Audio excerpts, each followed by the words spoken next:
Oficial de menores. No es como un campamento de niños, es como una prisión, es una instalación de núcleo duro, de bloqueo duro. Agente de menores. No se deje engañar por la palabra menor. La mayoría de estos delincuentes han cometido delitos de adultos. Una prisión es, sin lugar a dudas, uno de los lugares más terroríficos del mundo, ya que alberga a algunas de las personas más peligrosas y notorias. Sin duda, una celda no es lugar para niños. Pero, ¿qué ocurre cuando un menor comete un delito grave y acaba entre rejas? Hoy descubrimos cómo es el interior de algunas de las cárceles infantiles más duras del mundo. Centro Correccional Juvenil Walnut Grove. Reportero. Las familias celebraron una vigilia con velas fuera del Departamento de Corrección en Jackson hoy. Piden al Estado que cierre el centro de menores Walnut Grove. En los últimos años, el correccional juvenil Walnut Grove de Mississippi ha acaparado los titulares con acusaciones de no cuidar a los jóvenes delincuentes. En lugar de ello, la institución se ha beneficiado de su sufrimiento. La reciente orden de un tribunal federal de introducir cambios radicales ha arrojado luz sobre las prácticas sistémicas, horribles y peligrosas que han asolado Walnut Grove. Desde miembros del personal que mantienen relaciones inapropiadas con los jóvenes encarcelados, hasta guardias mal formados que les propinan brutales palizas. Los horrores de este centro son inimaginables. Gestionado por la empresa correccional privada GEO Group, Walnut Grove alberga a 1.200 niños y jóvenes, pero en lugar de proporcionar un entorno seguro y de rehabilitación, se ha convertido en un caldo de cultivo para la violencia y los abusos. Antiguos reclusos han dado a conocer sus terribles experiencias, describiendo una prisión plagada de malos tratos a los reclusos, contrabando, atención médica inadecuada y mala conducta del personal. Las acusaciones son tan graves que el Southern Poverty Law Center y la ACLU han presentado una demanda colectiva contra el GEO Group y funcionarios estatales en nombre de 13 reclusos. El Departamento de Justicia de Estados Unidos también ha iniciado su propia investigación sobre el centro, lo que pone aún más de relieve la gravedad de la situación. Uno de los factores que contribuyen a las condiciones de inseguridad son los problemas de personal de la prisión. Con una baja proporción de guardias por recluso, resulta casi imposible garantizar la seguridad y el bienestar de los jóvenes delincuentes. Dentro de Walnut Grove, los guardias no solo están para mantener el orden, sino que participan activamente en las actividades de las bandas e incluso apuestan en las peleas entre reclusos. Uno de los chicos del centro, Mickey, sufrió graves daños cerebrales a causa de la violencia entre jóvenes, incitada por un guardia de prisiones. El padre fue a la institución a visitar a su hijo solo para descubrir que había desaparecido. Dije, bueno, ¿dónde está? Me contestaron, no lo sabemos. La búsqueda de su hijo duró 2 semanas, hasta que una enfermera le sugirió que mirara en el hospital. Encontraron a Mike en un hospital de Greenwood, a horas de distancia. No solo Mike estaba en mal estado, los padres revelaron que Mike tenía heridas. Tiene cortes por todas partes, moratones, tiene puñaladas, los dientes de delante están rotos, está muerto de miedo, no tiene ni idea de dónde está, ni por qué. Un seguimiento de los responsables de la institución le impidió ver a Mike durante meses. Más tarde, recibió una llamada telefónica de un defensor del Southern Poverty Law Center que estaba investigando a Walnut Grove. En respuesta a las investigaciones, la institución proporcionó al padre una explicación superficial de que Mike había participado en una pelea. Los investigadores del DOJ escribieron que el 27 de febrero de 2010, una pelea entre jóvenes se saldó con varios jóvenes apuñalados, así como con otro tipo de lesiones físicas que requirieron tratamiento en un hospital externo. Uno de los jóvenes heridos sufrió daños cerebrales irreparables y sufrió fractura de nariz, cortes y heridas de arma blanca. Sin embargo, nadie se molestó en informar a los padres de Mike. Otra revelación chocante fue que se trataba de la actuación de un miembro femenino del personal del correccional juvenil de Walnut Grove. Según el informe del DOJ del 20 de marzo de 2012, el personal femenino avaló el disturbio al permitir que los reclusos entraran en una celda autorizada para pelear. Aunque fue despedida, no se presentaron cargos. Esta falta de supervisión y responsabilidad plantea serias dudas sobre la capacidad del centro para cumplir con su deber de rehabilitación.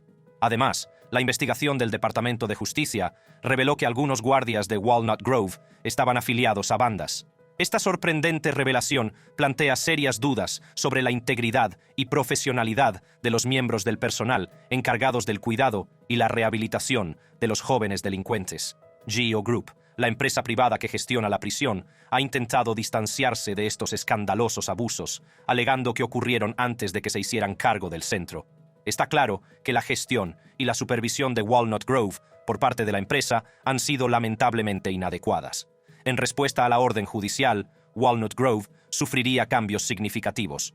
Todos los niños serían retirados del centro y trasladados a una unidad independiente gestionada por el Departamento Correccional de Mississippi. Esta medida tenía como objetivo proporcionar un entorno más seguro y adecuado para los jóvenes, lejos de los abusos sistémicos que han plagado Walnut Grove. A mediados de junio de 2016, el Estado anunció el cierre del centro. El cierre también planteó interrogantes sobre el futuro del propio centro. Con sus puertas cerradas, la otrora bulliciosa prisión era ahora un inquietante recordatorio de los fallos del sistema de justicia penal. El Departamento Correccional de Mississippi, MDOC, reabrió las instalaciones en noviembre de 2021 y alberga a 1.496 reclusos. Solo quiero decirle a Tate Reeves que no queremos ese desastre, queremos algo mejor que eso aquí en Walnut Grove. Institución para Delincuentes Juveniles de Aylesbury, Kevin. En un momento, puedes estar con un escudo entrando en una celda para quitarle un arma a alguien, y al siguiente, puedes estar dándole la noticia a alguien de que le ha pasado algo horrible, a alguien cercano y querido. La prisión de Aylesbury es una institución de alto riesgo situada en Buckinghamshire, Inglaterra. Conocida por albergar a jóvenes peligrosos y conflictivos de entre 18 y 21 años, esta prisión se ha convertido en un hervidero de violencia, consumo de drogas y desesperación. Los funcionarios de prisiones se enfrentan a diario con reclusos violentos y agresivos, y donde las autolesiones y las tendencias suicidas asolan a los encarcelados. Desde arrebatos destructivos hasta protestas violentas, los retos a los que se enfrentan tanto los reclusos como el personal son inimaginables. Recluso, te lo digo, hermano, cuando te vea te voy a cortar el cuello. La violencia y las agresiones son el pan de cada día entre los muros de la prisión. Los reclusos, impulsados por la frustración y la ira, a menudo arremeten contra los que les rodean. Los funcionarios de prisiones se encuentran en la línea de fuego, enfrentándose a agresiones físicas y abusos verbales con regularidad. Es una batalla constante mantener el control y evitar que las situaciones degeneren en motines. La prisión de Aylesbury adolece de una grave falta de recursos y personal.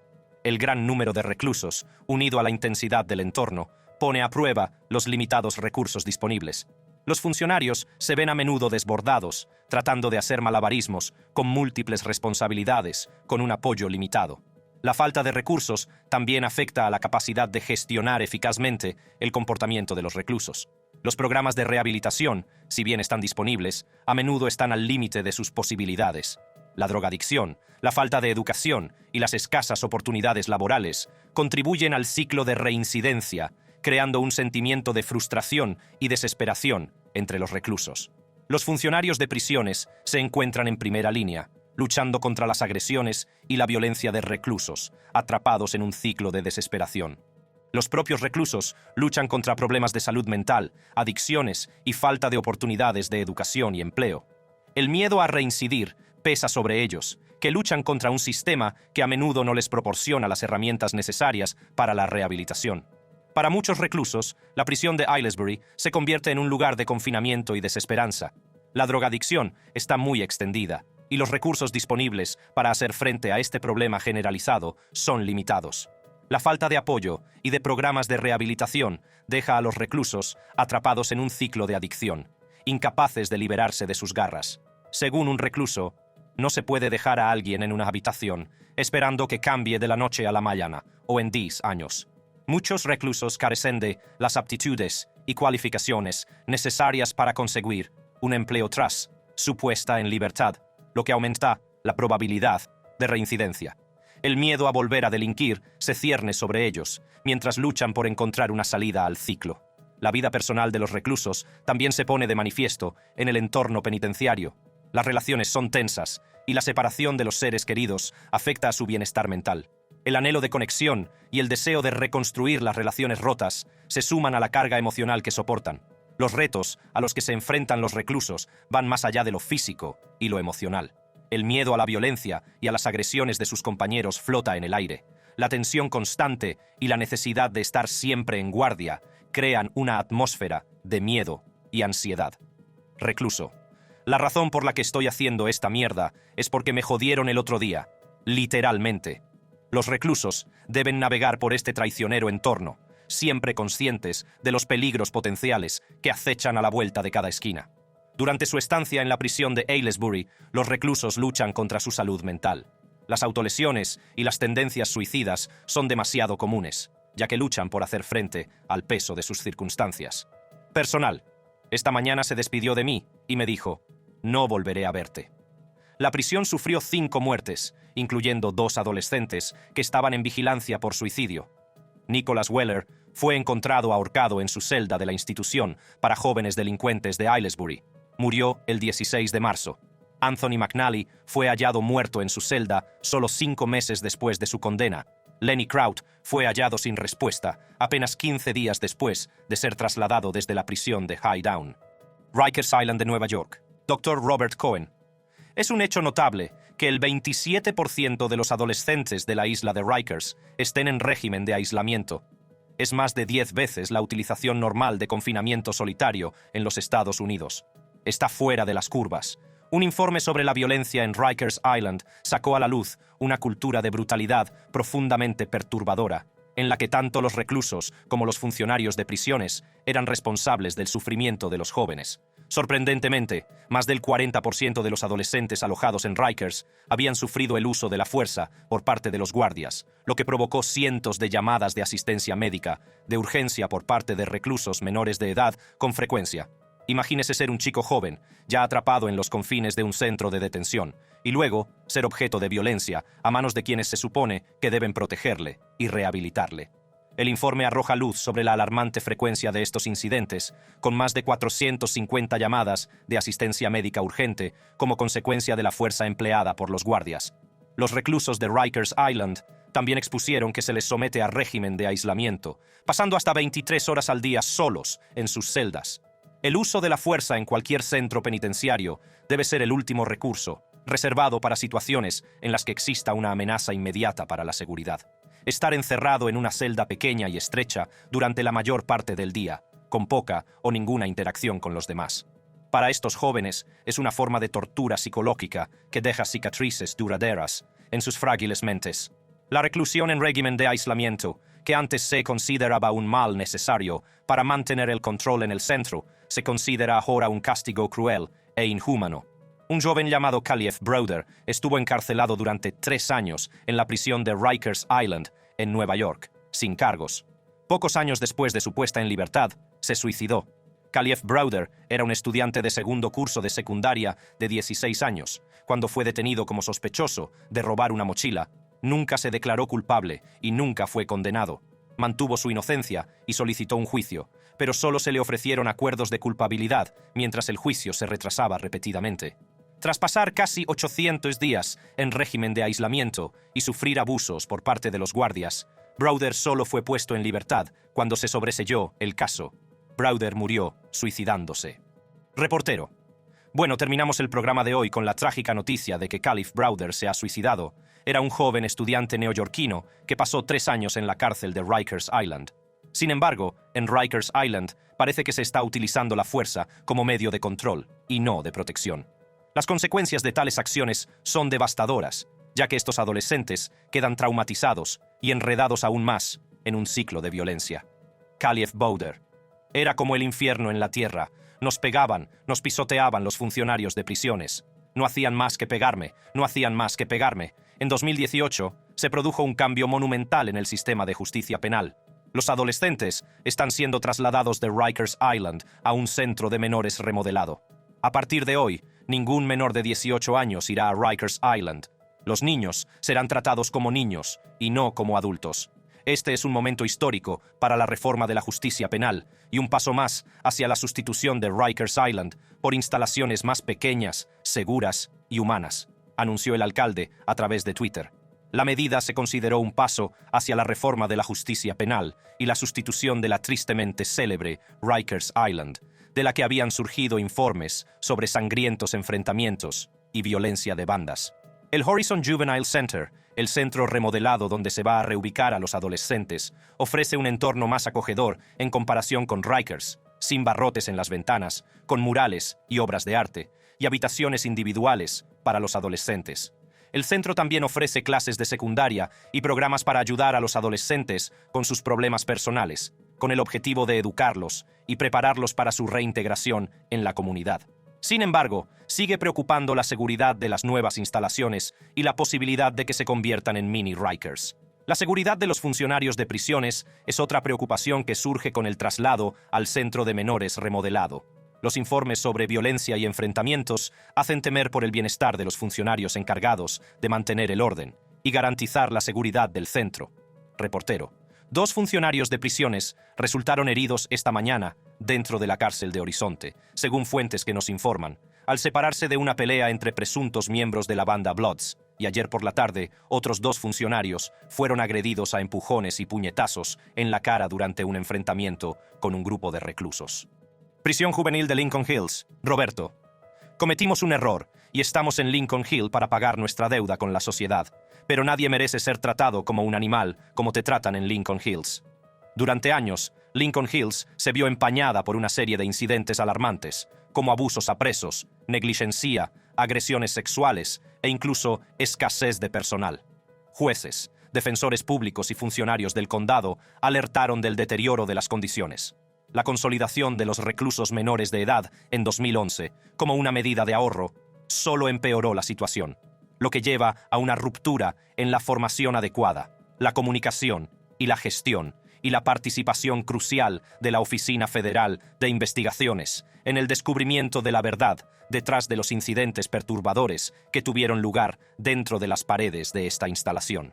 La participación del FBI sugirió centrarse en las posibles violaciones de los derechos civiles por parte del personal de los centros de menores. Esto incluía un examen exhaustivo de los presuntos malos tratos a los presos, el uso excesivo de la fuerza, la negligencia infantil, las agresiones sexuales y las represalias contra los denunciantes.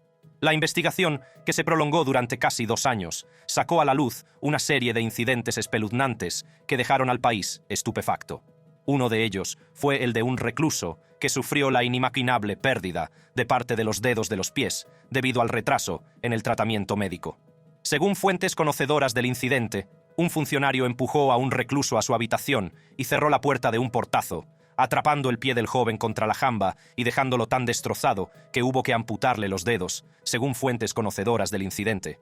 Las lesiones se produjeron cuando la prisión había sido objeto de demandas interpuestas por reclusos, que alegaban que algunos de sus funcionarios habían abusado de los al mantenerlos aislados durante semanas, rociarlos excesivamente con gas pimienta y utilizar sujeciones mecánicas. Esto llevó al Departamento de Instituciones Penitenciarias a hacer que los guardias de la prisión recibieran una formación adecuada sobre el uso de la fuerza y llevaran cámaras corporales.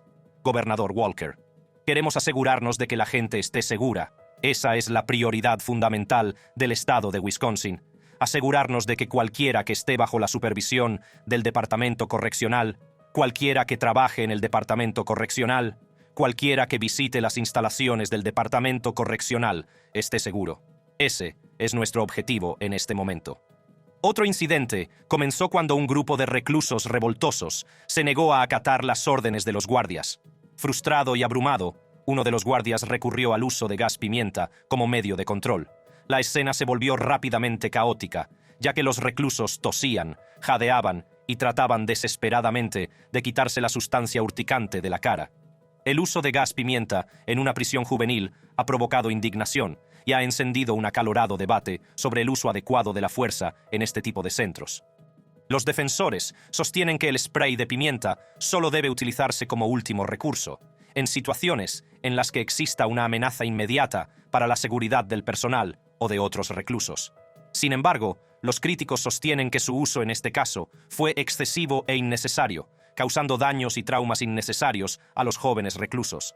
Estos incidentes han dado lugar a una investigación del FBI que está estudiando las condiciones y prácticas generales en Lincoln Hills. Pero el caos en Lincoln no se limita a los reclusos. Los miembros del personal también son víctimas de la violencia de algunos de ellos. Un miembro del personal de la prisión juvenil lleva un par de semanas de baja tras recibir 10 puñetazos en la cabeza que le causaron una conmoción cerebral, problemas de visión y pérdida de memoria. El guardia afirma que se siente incapaz de defenderse. No es seguro, afirma el funcionario. Temo por mi vida y hago todo lo que puedo para no volver a ese lugar. Personal. Aquí abajo es una lucha constante con estos delincuentes, porque tienes que pillarlos en un buen día. Si los pillas en un mal día, esto es lo que vamos a conseguir. Esto es lo que vamos a conseguir. Los altercados y enfrentamientos ocurridos en la escuela para chicos, Lincoln Hills, y en la escuela para chicas, Copper Lake, entre el mes de julio y diciembre de 2015, se saldaron con 32 internos heridos y 7 funcionarios de prisiones lesionados. Un informe del incidente, proporcionado a la ley Wisconsin State Journal, reveló que los funcionarios federales, encargados de hacer cumplir la ley, llegaron a las instalaciones de Irma para entrevistar al personal y a los reclusos, como parte de una investigación sobre posibles delitos que van desde el abuso infantil, a la agresión sexual, a la destrucción de registros públicos, a la mala conducta en un cargo público. El informe también reveló que el personal también fue víctima de agresiones.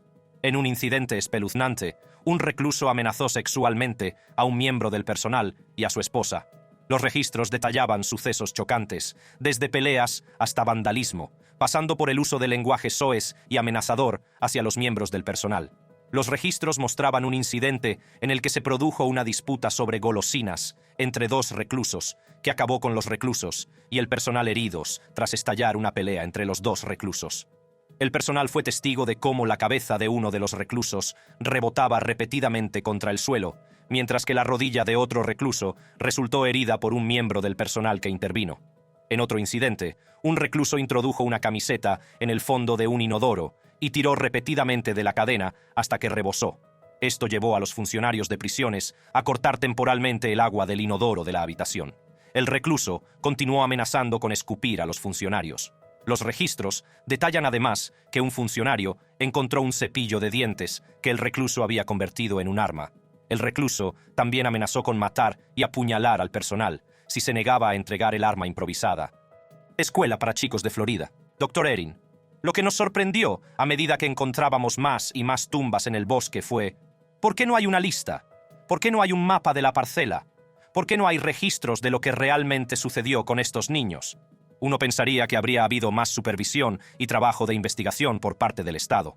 El infame reformatorio Florida School for Boys, también conocido como Arthur G. Dozier School for Boys, fue en su día el mayor de su clase en Estados Unidos y funcionó desde 1900 hasta 2011. Pero detrás de su fachada aparentemente inocente, una realidad espeluznante esperaba a los jóvenes que eran enviados allí. Desde su creación hasta su cierre, esta institución adquirió una notoria reputación por sus prácticas abusivas, la violencia y el inimaginable sufrimiento infligido a sus alumnos. Situado en Marianna, Florida, y en un momento dado, ostentó la dudosa distinción de ser el mayor reformatorio de menores de todo Estados Unidos. Sin embargo, tras sus imponentes muros se desplegaba una realidad oscura y siniestra. Jane, no sabías cuándo iban a entrar, sacarte de clase, llevarte y pegarte Jane. Hubo uno que me golpeó muy fuerte en la cara con la mano. ¡Pum! Nunca lo olvidaré. La Florida School for Boys estaba destinada a proporcionar un entorno seguro y enriquecedor para los jóvenes con problemas, pero rápidamente se convirtió en un lugar de tormento y desesperación. Empezaron a salir a la luz acusaciones de abusos, palizas, violaciones, torturas e incluso asesinatos por parte del personal. A pesar de las numerosas investigaciones y promesas de mejora, las acusaciones de crueldad y malos tratos persistieron a lo largo de la historia del centro. No fue hasta 2001, tras años de acumular pruebas, cuando finalmente se cerró la escuela. Las investigaciones que siguieron confirmaron la espeluznante verdad que se escondía tras las denuncias de abusos y violencia. En 2012, un estudio de antropología forense autorizado por el Estado reveló la asombrosa cifra de 55 entierros en los terrenos de la escuela, documentando casi 100 muertes en la escuela. Estos hallazgos fueron un sombrío testimonio de los horrores que habían tenido lugar dentro de la institución. El Estado se enfrentó a desafíos legales en relación con la exhumación de las tumbas y la venta de la propiedad, pero la verdad no podía ser enterrada. En 2017 se celebró una ceremonia formal para pedir disculpas a los supervivientes y a las familias que habían sufrido a manos de la Florida School for Boys. Fue un pequeño paso hacia el reconocimiento del inmenso dolor y trauma infligido a estos niños inocentes. En 2018 se estaban estudiando proyectos de ley para indemnizar a las víctimas y a sus descendientes, reconociendo la necesidad de restitución y justicia. Daryl Rawson. Las palabras fueron la disculpa. Las palabras fueron el reconocimiento. Ahora debemos actuar en consecuencia. Sin embargo, la historia no termina ahí. En 2019, durante una encuesta de limpieza de contaminación, se descubrieron tumbas adicionales en el sitio de Dozier, reavivando el llamado para una mayor investigación e identificación de los restos. El estado de Florida ha expresado su compromiso de trabajar con los funcionarios locales para desarrollar un camino a seguir y proporcionar justicia a las víctimas. Se han realizado esfuerzos para identificar los restos y ofrecer una solución a las familias de las víctimas. Se realizaron pruebas de ADN y se crearon aproximaciones faciales por ordenador para facilitar la identificación. El proceso fue laborioso, ya que a las víctimas se les había negado su dignidad, incluso en la muerte. Charlie. Nos dijeron que si alguna vez escribíamos una carta o contábamos a nuestros padres algo de lo que había ocurrido en la Casa Blanca, nos darían otra paliza. Tras el cierre de la escuela para niños de Florida, surgió un grupo de valientes supervivientes, conocidos como los niños de la Casa Blanca. Estos valientes individuos compartieron sus desgarradoras experiencias y arrojaron luz sobre los horrores que tuvieron lugar entre las paredes de la institución. La Casa Blanca era un edificio de la escuela donde se administraban palizas, a menudo con una correa de cuero o una paleta de madera. Se convirtió en un símbolo del maltrato físico y el tormento infligido a los alumnos. Los supervivientes relataron historias de palizas brutales, que a veces les dejaban ensangrentados y destrozados, con el ánimo aplastado bajo el peso de la violencia. Si te ha gustado este vídeo, haz clic en los recuadros que se reproducen en tu pantalla para ver contenidos similares.